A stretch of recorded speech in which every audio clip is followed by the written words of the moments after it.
முதல்வர் உத்தரவின் பேரில் போதிய விளக்கங்களை அளித்திருக்கின்றார். நிறைவேற்றப்பட்ட தேர்தல் வாக்குறுதிகளை அறிவித்த திட்டங்கள் ஒரு புறம் என்றால், அறிவிக்கப்படாத மக்களுடைய தேவைகளுக்கு ஏற்ப இப்போது நாம் நின்று கொண்டிருக்கின்ற இந்த விளையாட்டரங்கம் கூட தேர்தல் அறிக்கையிலே வந்த அறிவிப்பு அல்ல.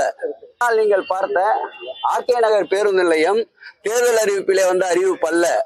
தேர்தல் அறிவிப்பை விட கூடுதலாக தேர்தல் அறிவிப்பிலே இடம்பெறாத 50க்கும் மேற்பட்ட திட்டங்களை கொண்டு வந்து தமிழகத்தை ஒன்றியத்திலேயே முதன்மை மாநிலமாக ஆக்கி காட்டக்கூடிய வல்லமை பெற்று அதற்கு ஓயாமல் பணியாற்றி கொண்டிருக்கின்ற மாண்புமிகு தமிழக முதல்வர் அவருடைய பணிகளுக்கு உதவியாக இருப்பதுதான் ஒரு நல்ல அரசியல் கட்சி தலைவருக்கு உண்டான தகுதி. இந்த தகுதியில் எதுவுமே இல்லாத அவர் கூறுகின்ற குறைகளை ஊடக நண்பர்களும் தொடர்ந்து அதையே திரும்ப திரும்ப கேட்டுக் கொண்டிருப்பது ஏற்புடையது அல்ல. அவர் 13% மதிப்பெண் தான் கொடுத்திருக்கிறார். நீங்க தேர்தல் வாக்குறுதிகள் அவரு கட்சி தலைவர் கண்டத்துக்கு மதிப்பெண்ணே கொடுக்க முடியாது. அவருக்கு மதிப்பெண் கொடுக்கணும் 0 தான் கொடுக்கணும்.